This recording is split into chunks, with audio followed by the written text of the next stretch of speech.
ಸಾಧಿಸುವುದು ಬಹಳ ಇದೆ. ಮೊದಲ ಯಶಸ್ಸಿನಲ್ಲಿ ಮೆರೆದವರು ಮುಂದಿನ ಯಶಸ್ಸನ್ನು ಸಾಧಿಸಲಾಗುವುದಿಲ್ಲ.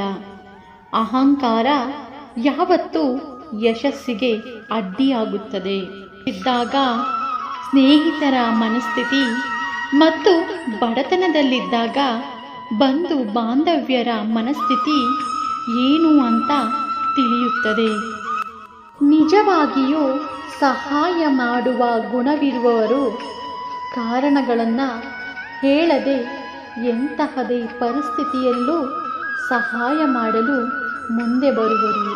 ನೀವು ಗಮನಿಸುವಿರಾ, ಯಾವಾಗಲೂ ಒಳ್ಳೆಯವರಿಗೆ ಸಿಗುವ ಬಹುಮಾನಗಳು ಯಾವುದೆಂದರೆ ಅದೇ ಅವಮಾನಗಳು ಮತ್ತು ನಿಂದನೆಗಳು. ಹಾಗೆಯೇ ಹೇಳುವುದು, ಅತಿಯಾದ ಒಳ್ಳೆಯತನ ನಿಂದನೆ ಮತ್ತು ಅವಮಾನಗಳಿಗೆ ದಾರಿಯಾಗುತ್ತದೆ ಎಂದು. ಏತಕ್ಕಾಗಿ ಬರೀ ಚಿಂತೆಯಲ್ಲಿ ಮುಳುಗುವುದು? ಚಿಂತಿಸುವುದರಿಂದ ಯಾವುದು ಸರಿ ಹೋಗುವುದಿಲ್ಲ. ಆಗಿರುವುದನ್ನು ಸರಿಪಡಿಸಲು ಯಾರಿಂದಲೂ ಸಾಧ್ಯವಿಲ್ಲ. ಇನ್ನೊಬ್ಬರ ತುಳಿತಕ್ಕೆ ಸಿಗದೆ ಆಡಿಕೊಳ್ಳುವವರ ಬಾಯಿಗೆ ತುತ್ತಾಗದೆ ಯಾರೂ ಬೆಳೆದಿಲ್ಲ. ಮನುಷ್ಯ ಒಳ್ಳೆಯವನಾಗಿದ್ದರೂ ಮಾತನಾಡುತ್ತಾರೆ, ಕೆಟ್ಟವನಾಗಿದ್ದರೂ ಮಾತನಾಡುತ್ತಾರೆ. ಎಲ್ಲರೂ ಎಲ್ಲರಿಗೂ ಒಳ್ಳೆಯವರಾಗಲು ಹೇಗೆ ಸಾಧ್ಯ? ನಮ್ಮನ್ನು ಭಾರ ಅಂದುಕೊಳ್ಳುವ ಸಂಬಂಧಗಳ ಜೊತೆ ಬಲವಂತವಾಗಿ ಬದುಕುವುದಕ್ಕಿಂತ ಅವುಗಳಿಂದ ದೂರವಾಗಿ ಒಂಟಿಯಾಗಿ ಬದುಕುವುದೇ ಒಳ್ಳೆಯದು. ತೀರ ಹಳಸಿ ಹೋಗುವ ಮುನ್ನ ದೂರವಾಗುವುದೇ ಚೆನ್ನ. ಇಲ್ಲವಾದರೆ ಉಳಿಯಬಹುದಾದ ಕೆಲವು ಸಿಹಿ ನೆನಪುಗಳು ಕೂಡ ಕಹಿಯಾಗಿ ಕಾಡಬಹುದು. ತಂದೆಯ ಸಂಪತ್ತಿನಲ್ಲಿ ಊಟ ಮಾಡಿ ಭೋಗಿಸಿದರೆ ಹಳಸಿದ್ದು ಉಂಡಂತೆ, ಇನ್ನೊಬ್ಬರ ಸಂಪತ್ತಿನ ಸಾಲ ಮಾಡಿ ಉಂಡರೆ ಎಂಜಲು ಉಂಡಂತೆ. ನಿನ್ನ ದುಡಿಮೆಯ ಸಂಪತ್ತಿನಲ್ಲಿ ಸವಿದರೆ ಮೃಷ್ಟಾನ್ನ ಭೋಜನ ಸವಿದಂತೆ. ಹಿತನುಡಿ.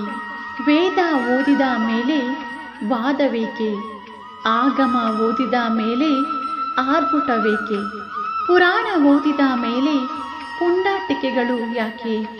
ಗೀತೆ ಓದಿದ ಮೇಲೆ ಖ್ಯಾತೆ ಯಾಕೆ? ಶಾಸ್ತ್ರ ಓದಿದ ಮೇಲೆ ಶೋಷಣೆಗಳು ಯಾಕೆ?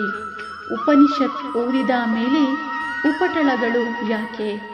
ಕೀರ್ತನೆ ಓದಿದ ಮೇಲೆ ಕೀಟಳೆಗಳೇಕೆ? ಬೈಬಲ್ ಓದಿದ ಮೇಲೆ ಬೈಗುಳಗಳು ಯಾಕೆ? ಕುರಾನ್ ಓದಿದ ಮೇಲೆ ಕುಟಲಿತನ ಯಾಕೆ? ವಚನಗಳನ್ನು ಓದಿದ ಮೇಲೆ ವೈರತ್ವಗಳು ಯಾಕೆ? ನೀವು ಏನೇ ಓದಿದರೂ ಮೊದಲು ಸ್ವಾರ್ಥವನ್ನ ಬಿಡಿ. ನಗು ನಗುತ್ತಾ ಓಡಾಡಿ. ಒಳ್ಳೆಯ ಕೆಲಸ ಮಾಡಿ. ಚಾಡಿ ಹೇಳುವುದನ್ನು ಬಿಟ್ಟು ಬಿಡಿ. ಆವಾಗ ನೀವು ನಿಜವಾದ ಮನುಷ್ಯರು ನೋಡಿ. ಈ ವಿಡಿಯೋ ನೋಡಿದ್ದಕ್ಕಾಗಿ ಧನ್ಯವಾದಗಳು. ಈ ವಿಡಿಯೋ ನಿಮಗೆ ಇಷ್ಟ ಆಗಿದ್ದರೆ ದಯವಿಟ್ಟು ನನ್ನ ಚಾನಲ್ನ ಸಬ್ಸ್ಕ್ರೈಬ್ ಮಾಡ್ಕೊಳ್ಳಿ, ಶೇರ್ ಮಾಡಿ, ಲೈಕ್ ಮಾಡಿ ಮತ್ತು ಕಮೆಂಟ್ ಮಾಡಿ. ಮತ್ತೆ ಇದೇ ರೀತಿಯ ಸ್ಫೂರ್ತಿದಾಯಕ ವಿಡಿಯೋಗಳೊಂದಿಗೆ ಭೇಟಿಯಾಗೋಣ. ಧನ್ಯವಾದಗಳು ಸ್ನೇಹಿತರೆ.